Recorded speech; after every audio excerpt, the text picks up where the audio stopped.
What's up guys, Justin Fuller, and I'm outside of a 2021 Honda HRV today, and I want to talk to you about a couple things. One, this is the EX, meaning that there's an LX base model, a Sport model, and then that EX, and then above that an EXL. So I'm going to talk to you about, hey, if I want to climb up models, what do I get? And if I want to drop down models, what am I losing, and is it worth the money? And then on top of that, we're going to compare this to what else is out there on the market in that compact SUV lane. So let's check it out.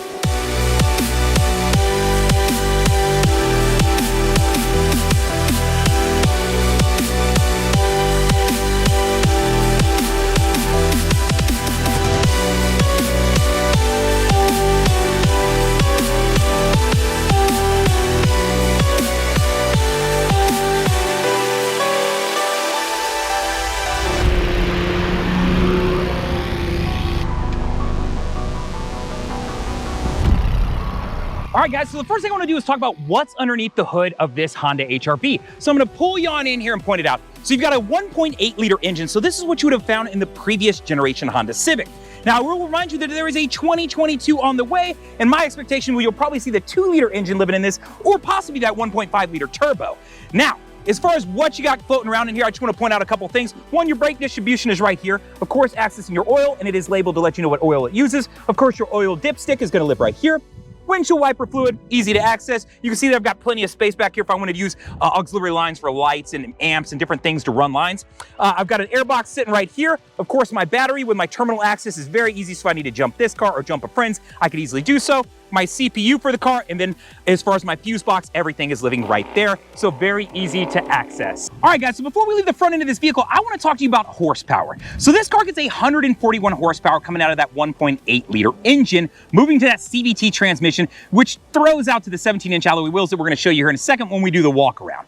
But I want to show you a horsepower comparison. So what I'm going to do is I'm going to throw up on the screen a comparison of other vehicles out there in the market that this car would regularly compete against, so that you can understand from 141 horsepower, where does it live in that family of vehicles out there. Now, secondarily, after we've talked about horsepower, I want to talk to you about miles per gallon. This car gets 28 in the city and 34 on the highway, combining to give you 30 miles per gallon. But I want to do a comparison so that you can understand what the miles per gallon looks like in this vehicle compared to others on the market. So take a look up on the screen, see that comparison, and then we'll move on to the next topic. All right, guys, so before we do a walk around in the EX that's sitting behind me, I want to talk to you about two different things. The first being one, hey, I want to drop down to the Sport model. How much money would I save? And then secondarily, what are the features that I would be giving up? So I'm going to throw that up on the screen so that you can understand, hey, if I want to do that, this is how much I can save, but these are the features that I'm giving up. Now, if I want to go the other way on that comparison, go, hey, if I want to jump up to the EXL, how much extra am I going to spend, and what additional features am I going to get? I'm going to throw that up on the screen too so that you can understand, as we're looking at this car, hey, if I'm dropping down or climbing up, what am I gaining or losing? So let's go ahead and do the walk around on this car. So the first thing I want to point out is that you do have a 17-inch alloy wheel on this vehicle. So you'd find that on the LX and the EXL above, just not the Sport, which has an 18-inch. Now, as we come up to the mirrors, I'll point out that you do have turn indicators that lives on this model and the model above it. However, you do also have Honda Lane Watch, which is a camera off the right side that's going to show your blind spot, which I'll show you inside of the car. But this comes on the EX and above. Now, you do have keyless entry on this car, meaning that I can walk up, put my hand on the door handle, it'll automatically unlock, or I can lock it using this black button, which lives on the EX and above. Now, moving up top of the car, I will point out this car has roof rails on the Sport and above, so you could drop down one model and still get these roof rails, or you could just add them as an accessory, right? But if you want a moonroof, you're going to have to be on an EX or EXL, so just something to be aware of if that's a feature that is important to you. Now, as we move around to the back of the car, I'll point out that you do have a spoiler with a built-in brake light up there. I do have some privacy tint. They have tinted this vehicle here at the dealership, so be aware of that. That is the one feature that has been added to this car. Now back here, you can see that it is badged. I have my LED indicators back here, and then I have my backup camera, which is located right here. Now, we'll look at the back here in just a second, but let's take you around the rest of the car here. Now, you do have your gas tank over on this side. It does actually have a connection inside of the car. I would love to see it like the Civic and some of these new cars now, where it's connected to the door locks, but you won't find that in this car as of yet. However, 2022 is going to be a redesign, so there is a possibility we might see a feature like that live in the car. Now, on the back, I'll point out that you do have 4 doors, but your door handle is going to be up nice and high. So be aware that if you got little ones that need to climb in the car, they may not be able to reach that. So it's just something to consider if that plays a role in your family, in your life, and in the car that you purchase. So know that. Other than that, I do think it offers a sleek look where you don't have to see an additional door handle, and it gives kind of a sportier look to the car. Now, as we move forward on the car, I'll come around to the front end and just point out that you do have LED daytime running lights, and you just have your standard beam lights there, and then the car does come with fog lights. That's on the Sport and above model. Now on the front, you've got this nice smoked chrome grille. So definitely a cool looking grille as far as the car goes. I think it has a nice line and a nice brow to it. So a good look on the vehicle. Now, this car does have Honda sensing, which is going to be in the EX and above. And I want to point out two different things. One, you'll see a trapezoid cut out of the glass up there, and that's where a camera lives for a couple different features. And then it does have a radar down in the grille under here. So be aware of that. Now, what is Honda sensing? Let's talk to you about safety features on the car. So Honda sensing consists of a few different features. The first being lane keep assist. So lane keep assist is going to use that camera back there. And what it means is if I start to drift to the left or the right of the lane, it can keep me centered, because what it's doing is it's using that camera up there to detect the lines on the road to keep you from, shifting to the left or right. So if you got distracted and you just drifted one way or the other, that's the purpose of this. Now you also have road departure mitigation, meaning if I start to drive off the shoulder of the road, it'll give me an auto alert to shake the wheel. Now on top of that, you have adaptive cruise control. Now that's a standard cruise control, but when you set it up, it uses the radar that's in the front of the grille to bounce it off cars in front of you to detect how far apart. So you can determine the space it keeps. So if it comes up on another car, it'll actually slow your car down until you get out behind them, and then it'll take you back up to your designated speed. So some really cool features that this car offers. And then on top of that, you have Honda Lane Watch, which is that camera I told you that'll show your blind spot whenever you throw that blinker on the right side on, which we're going to show you here momentarily when we hop in the car. Now, knowing that, you have other features related to this car. You have 6 airbags, so 2 in the front, 2 on the side, and then 2 full curtain airbags in this vehicle. So safety wise, on top of that, you have ACE body structure, which is exclusive to Honda. Now what that is it provides crinkle zones and different things that are set up to help protect the occupants in the car. So the first being the engine. The structure is designed to fall so the engine will fall down and get pushed under, not pushed into the car and hurt anyone. And then there's crinkle zones all around the frame and the beams to help push everything out and around the car to help protect those things that are most important to you inside of the car. So know that when it goes to safety, this car does really well because it has all those additional features working to your advantage. So let's talk about the trunk space. When it comes to cargo space, you've actually got quite a bit working in this vehicle. The first being that the car does come with carpeted floor mats. Every single trim of the vehicle comes with floor mats, even the base model. So just know that if you're ever thinking about moving down trims. Now in the back here, I've got my headrest, which you can see I've thrown up right now, and I can lower those down. And then to release the seats to give me all of my cargo space, I can push these down. So let's do the same thing on this side, let that headrest down, and then throw this all the way down. So as you can see, I have quite a bit of space to use back here as far as cargo space, and it's actually very flat. So whether I'm using this just to move general items, or maybe I'm using it for camping. Now, when it comes to camping, check this out. Did I really need to lay down in the back of this car to prove my point about camping? And if things went awry and it was raining and I wanted to sleep in my car, could I? No, absolutely I didn't. But is it kind of fun? I think so, and hopefully it keeps you entertained. So check this out. I've got enough space to where as a 6-footer, I could lay diagonal in the car with my legs actually straightened out. So it actually gives me quite a bit of space in this vehicle to use. Now, if there was 2 of us, would we have to cuddle? Probably, but we could absolutely do it if things went really bad. But if you find yourself to be a smaller frame person, this is a fantastic vehicle that's small, it's compact, it gets good gas mileage, and I can still take it out and do active things like going camping, going out to the park, taking a bunch of music equipment, whatever it may be that you need this amount of cargo space for, know that you've got it. Before we leave the back of this car, I just want to point out that you do have a spare back here in all your jack and accessories. It is under the floorboard here, so I've got a full diameter spare, meaning it's the full height, just not the full width. So it's not gonna be that tiny donut where you can only drive 35 miles an hour. Be aware that you've got a spare in this vehicle, because nowadays, not every new car comes with a spare. Before we leave the back of this car, I want to talk about 2 comparisons related to cargo space, just so we can touch on those one more time so that you understand. So the first being, hey, what's the cargo space if I have this second row seats up? So what do I got back here? So I'm gonna throw that up on the screen so that you can see a comparison of other vehicles out there in the market. And then secondarily, if I open up all of the cargo space, right, if I throw both seats down, what kind of cargo space comparison do I have compared to the other vehicles out there in the market? So take a look at that, and we'll talk about some cool things you'll see in the second row that no other compact SUV do.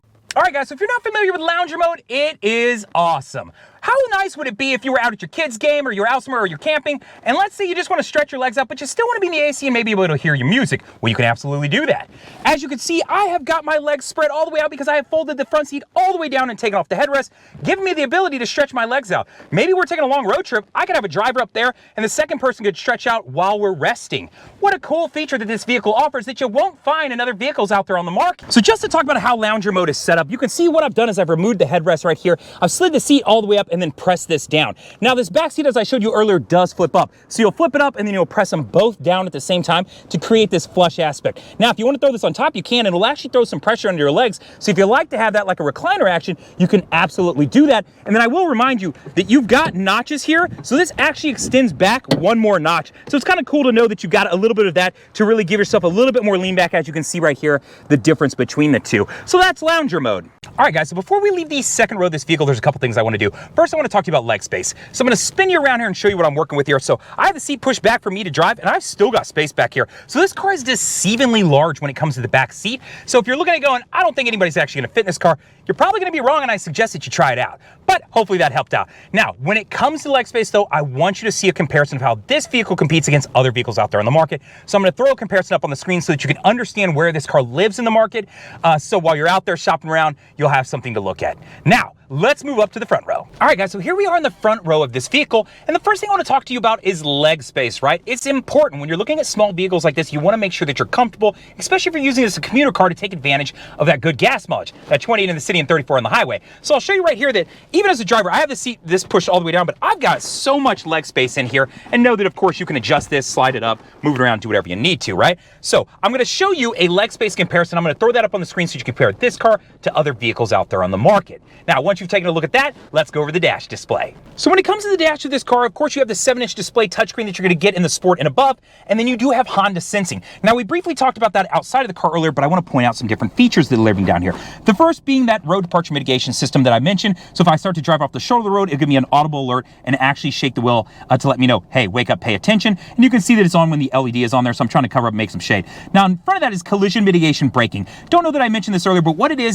the car is set up with the radar and the camera up front. So if it's looking like I'm going to rear in another car, it'll give me an audible alert, it'll actually flash in the dash, and then it'll actually start to apply the brakes to help prevent the accident. So this is always on unless you press and hold this to turn it off. So related to all the Honda sensing features, all of them you can turn on and all of them you can turn off. Now next has vehicle stability assist. This works with your traction control. So in the event that you go in a skid, it'll transfer power to whichever wheel is getting better traction to help correct for a skid. This is always on and running unless you press and hold this to turn it off also. Now above that is going to be your econ button. Now the econ button is pretty cool. It's going to improve gas mileage beyond that 28 in the city and 34 on the highway when you engage it. When you engage it, you're going to see a leaf pop up on it here, and you can see that button flashing because I'm turning it on and off, and you'll see the leaf flash, right? So how it works, though, is it's going to affect some of the systems and limit some things to get you that better gas mileage. So the first being your AC unit isn't going to blow quite as hard, and then secondarily, your accelerator down there isn't going to take off and go quite as fast, so you're not going to get the full advantage of that 141 horsepower when you're using this feature, because it's really designed to give you better MPGs. So a lot of people are typically going to use this on longer trips where they're already up to speed, and they don't necessarily need to gas it, right? And the car's already cooled off. So that's the econ button. All right, guys, so let's talk about the steering wheel controls inside of this vehicle. So on the steering wheel over here, you've got a few different things. The first being a quick access button. So when I'm pressing this, you can scroll over and see I'm jumping between Bluetooth and audio. So that's what this is. It allows me to quickly jump between the two. Now, my source button right here, and I'll pull in on this, will change between FM, AM, Sirius XM, USB, Bluetooth, anything that I have actively running on this vehicle. Now, unrelated to the LX model in this vehicle, you'll notice that on the touchscreen, there is not a CD player. So if you're looking at a CD player, you probably want to go with that base model, which sounds a little bit backwards, but Honda's phasing those out, so just be aware of that. Now, over here, you do have your plus and minus for your volume controls, and then jumping between tracks or jumping to your next song if you're listening through Bluetooth or a USB that you have stored music on that you're using, right?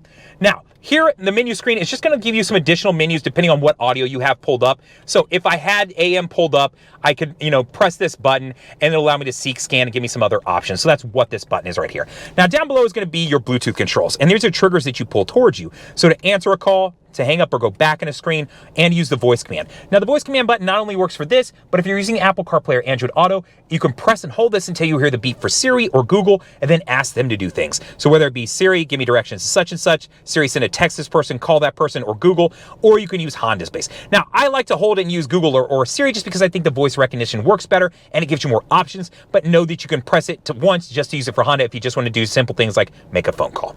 Now, over on the right side of the steering wheel is where you have access to some of your other Honda sensing features. Now, we talked about these earlier, and that would be the adaptive cruise control. So I would press the main button, and when I do, you're going to see ACC and LKS appear up there. So you can see that they're already on. So if I press them, they'll turn on and off, right? And that stands for adaptive cruise control and lane keep assist. Now, we talked about lane keep assist. Lane keep assist uses this camera up here to detect the lines on the road. So if you have a veer to the left or the right, it'll help keep me centered and correct for me on the wheel. So if you're one of those people who does not use your blinkers, why? Why? Use your blinkers. It's so easy. Just do it. That's my, I feel better now. But if you don't use your blinkers, know that this is going to correct for you, and you're probably not going to like this feature that much. So that's lane keep assist. To engage that feature, you're going to press this button right here. When you do, you're going to see these dotted lines appear here. When they fill in solid, it means that the camera is now actively reading the lines on the road. So that's lane keep assist. Now, when it comes to adaptive cruise control, I'd get up to speed and press set. And then it would show me my speed right there. Now, clearly it's off because I'm not driving down the road, but it would show me my speed that I'm going right there. Now, I can set the distance it keeps between me and the car in front of me using this button. So as I press it, you'll see more or less boxes appear. The more boxes, the more space it's going to keep between me and the car in front of me, meaning if we're all going 65 and the car in front of me drops down to 55, my car will slow down and keep my designated spacing until I get around them, and then it will take me back up to my designated speed that I picked. So that's how adaptive cruise control works. Now, over here, you've got paddle shifters that come in the sport and above models, allowing me to downshift and upshift the car. Now, it's a little bit weird to say that because it doesn't have necessary gears because it's using a CVT transmission. It uses ratios to how it changes, but it's going to give you more performance control over your vehicle, so just be aware of that. Now, when it comes to your blinker system, I'm going to point out a really cool feature. Anytime I turn the right blinker on, it's going to fire this camera on where you can see down the right side of my car without having to look over your shoulder out your blind spot, especially if you have people and stuff back there. It's a little bit harder to see out, right? So this throws a camera on. Now, I hate that Honda has moved away from it, but it still lives in the HRV, and I love this feature. One, the red line is where the end of your car is. This next orange hash mark is where one car length is, and then orange to that next hash mark back there is going to be another car length. So when you're trying to get over off the highway or anything like that, it's really telling you where people live and how to get off without having to look over your shoulder and away from the cars in front of you. It might hit the brakes. Now, I don't have to turn my right blinker on to turn that feature on. I can press this button on the tip of the sock, and it will turn that feature on and off whenever I want. So if you prefer it to not turn on when you turn the blinker on and just simply turn it on and off from here, you can absolutely set that up in the settings. So just be aware of that. Now, over here, I will point out that it does have auto on-off headlights, so I have set, and then your fog light controls are right here. And then on the other side, you have your windshield wiper controls, pull down for the front, and use this for the back, right? Easy enough to understand. All right, guys, so let's talk about the 7-inch display touchscreen in this vehicle and what it has to offer. So the first thing I want to talk about is audio options, right?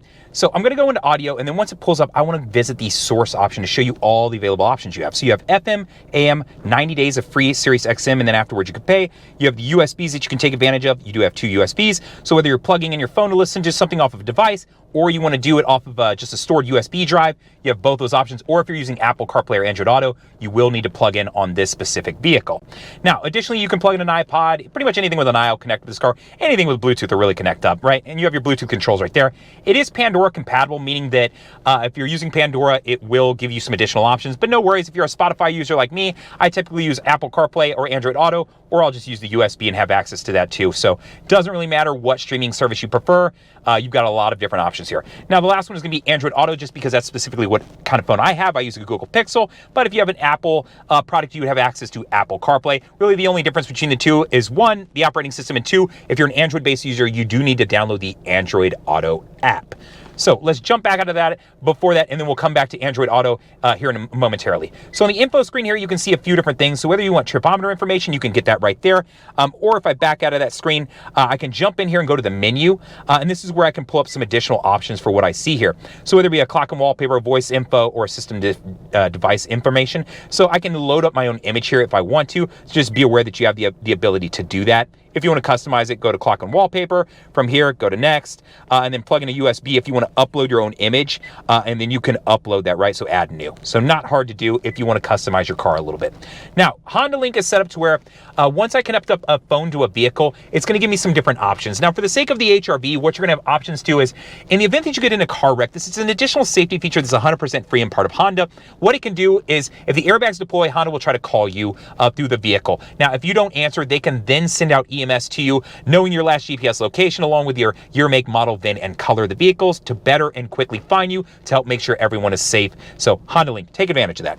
Now, when it comes to the phone, you can absolutely connect up via Bluetooth and be able to access all your normal Bluetooth things. And then you can additionally set up speed dials here, which is just kind of nice because you could quickly jump in and hit the top 20 people that you want to talk to, or you could quickly, use the voice commands off the steering wheel, which I mentioned, to call those people as well. So Bluetooth, you have access to that, or through Android Auto. Under your settings, you're going to have several different features that you have available to you. Related to this, I typically just like to show a few different features, but I won't touch too much on this other than it's easy to access adding a second, third, or fourth phone. You just go to the Bluetooth device list right there, and this is where you could add those additional devices, right? So not hard to do in the settings tab. As far as smartphone, I will put out one thing. If you're using Apple CarPlay or Android Auto, select the one that applies to you, and notice that this may be disabled. If for some reason you accidentally touch that, you're not going to be able to connect up. You're going to keep plugging your phone in and it won't connect up. Know that this is a good place to check that in case you run into issues. So just be aware of that in the settings under the smartphone tab. Now, related to the rest of this, you can get in here and play with some different things if you absolutely want to. There's plenty to play with as far as, the home screen order. You can move things around, changing the background color, all kinds of different things here that you have to play with. Lots of different things that you can do. I've actually made a tips and tricks video on some different things you can do related to this. So I'll throw this up on the screen here if you want to click on that link and check out some of the ways you can customize your screen. So now that we move past that, let's talk about Android Auto and Apple CarPlay. So I'm going to go ahead and select this, and then it's going to open up the screen here. So immediately for me, it pulls up Google Maps because that's typically what I'm using in the vehicle, whether I'm trying to go back home, which I've saved in there, or whatever address I want to use. You can use voice command to drop this in, or you could type it in if you're at a stop. So note you have two different ways, and you can use that voice command button off the steering wheel I pointed out over here on the screen. You can use that button as well. Now, additional features that you have available to you. I typically use Spotify, so you have access to Spotify, Apple Music, Pandora, all kinds of different streaming services. Related to mapping services, some of the popular ones are Google, Waze, Apple Maps, TomTom. So just to give you an idea, I'm going to throw up 15 of the most popular apps that people use with Apple CarPlay and Android Auto on the screen so that you can get a better understanding of what's available to me, what are some different things I can do. Now, I'll remind you that this list is forever growing, so know that as we move and things go, Android Auto and Apple CarPlay are constantly changing and evolving, so there's always going to be new features. So I'm a big fan of having this in a vehicle. If it doesn't have it, I really wouldn't recommend it to you. Now, as we scroll down here, you can see that I have all this, and I can even customize the background here. Not hard to do. You've got a settings button inside of here where you can change and do some different things here. So just know that even here, I can go in and change my wallpaper and customize it to whatever I may want. So very easy to work with as far as this system goes, just understand that. So that's Apple CarPlay and Android Auto. All right, guys, so I quickly want to touch on the center stack of this vehicle and then talk about the backup camera. So the first thing I'll point out is that your AC controls are digital, which is a little bit funky when it comes to this, but it's easy to use. And I will point out that you have quick deals that you can do, like just dragging your finger up or down to crank up that AC all the way or down. So just kind of nice to know that you can take advantage of features like that. You don't have to sit there and tap and kind of fill around not knowing where you're filling on the screen. So be aware of that if that's a concern for you. Now, additionally, you do have heated seats on this vehicle on both the passenger and driver's side. So know that you can take advantage of that in the colder months or if you live in a colder climate in general. Now, up here, you do have, of course, LEDs that'll show you when you're switching through. So whether it be in sport mode, which will give you a little bit higher RPM and a little bit more get up and go, or just your standard drive mode, neutral. As we throw it in reverse, I'll talk about the backup camera here for a second. You've got 3 different views on this backup camera that you can toggle between here. So I've got a wide angle view, 170 degrees on my left and right, standard backup camera, and then one aimed straight down. So this is where your hatch is going to open up to. So if you're backing up to a garage, maybe a concrete wall, you're parking in a parking structure, this is going to be helpful so that you know how much space you have to get your belongings out of the back end.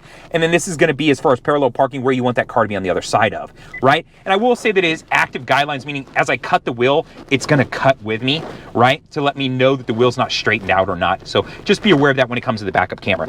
Now, additional features that you have, your parking brake is electronic. Pull up to set it. When you press that, you're going to see the light come on to let you know that the indicator's on. Press down to release it and it'll turn off. Brake hold set up to where I'm in stop and go traffic. What this allows me to do is put the car in drive, turn the brake hold button on, and then release my foot from the brake pedal and it hold the brake while the car's in drive. So this is good for like stop and go traffic, or if I'm in like a drive-through line, whether it be a bank teller or maybe it's just for food, right? So that's brake hold and how it works. Now underneath, I'll point out that you have 2 USBs down here. So let me pull around and under here and show you those. You got 2 USBs. The one that works with Apple CarPlay does have a picture of a phone on it. And then it does give me this cool little shelf that I can store my phone in here while it's plugged in, so I can still quickly access it, but it is tucked away and out of the way, so I don't have cords and everything run up here, because sometimes that can just be a mess. Now, my cup holders are right here. They do some cool things with the cup holders. I can flip these around. I can make them deeper. So some different options that you have as far as that center stack. And then I do have a little bit of storage right here.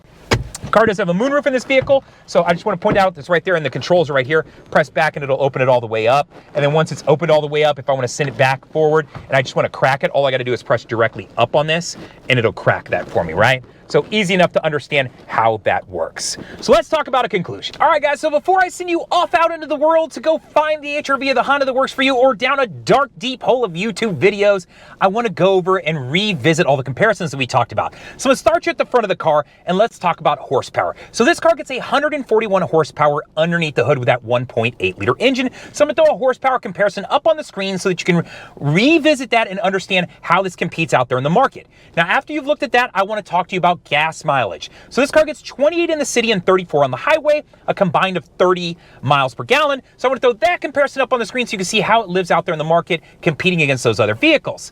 Now, in the front row of this vehicle, we talked about legroom space and how I have quite a bit of it, but I want to show you a comparison of this vehicle and other vehicles out there on the market so that you can see that and understand where it lives as far as spacing goes. Now, when we move into the second row of this vehicle, I want to remind you that one, you have lounger mode, which was a super cool feature, and you can't fold those seats all the way up if you want to load in a bicycle, a TV, potted plants, all those big ticket items that sometimes you can't lay flat or just becomes somewhat of an issue. So on top of that, I want to talk about leg space in the second row. So I'm going to throw a comparison up on the screen so that you can see and understand how this car competes against others out there in the market. Now, when we move to the very back of the vehicle, I want to talk to you about cargo space in two different ways. The first being with the seats folded up.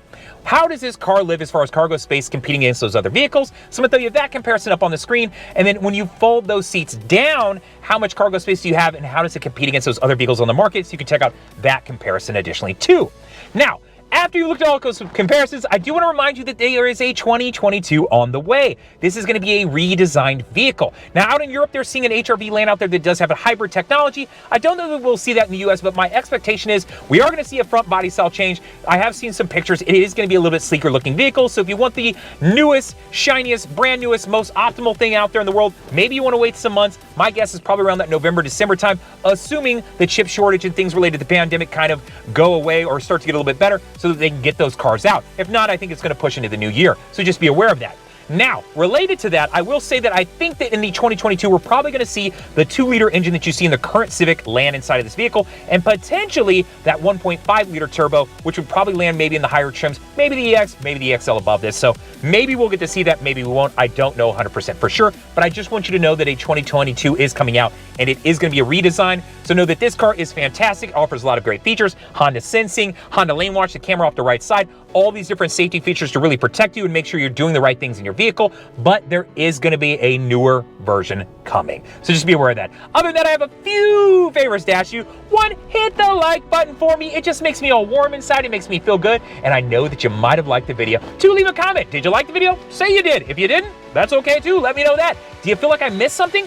Put it in there. Drop it in there. Say, hey, I wish you would have went over this. Or, hey, Justin, in the future, could you make a video on this? I'd be more than happy to take your comments and see if there's something that maybe I'm missing that I should be shooting videos on, because you're the guys that are important. You're the ones watching, right? And then third, subscribe to the channel. Let me tell you about other Hondas and make videos on them, and let me show my love and appreciation to you of Hondas, right? So other than that, I want to say thanks for watching. Hit the like button, hit the subscribe button, leave a comment, and later, guys!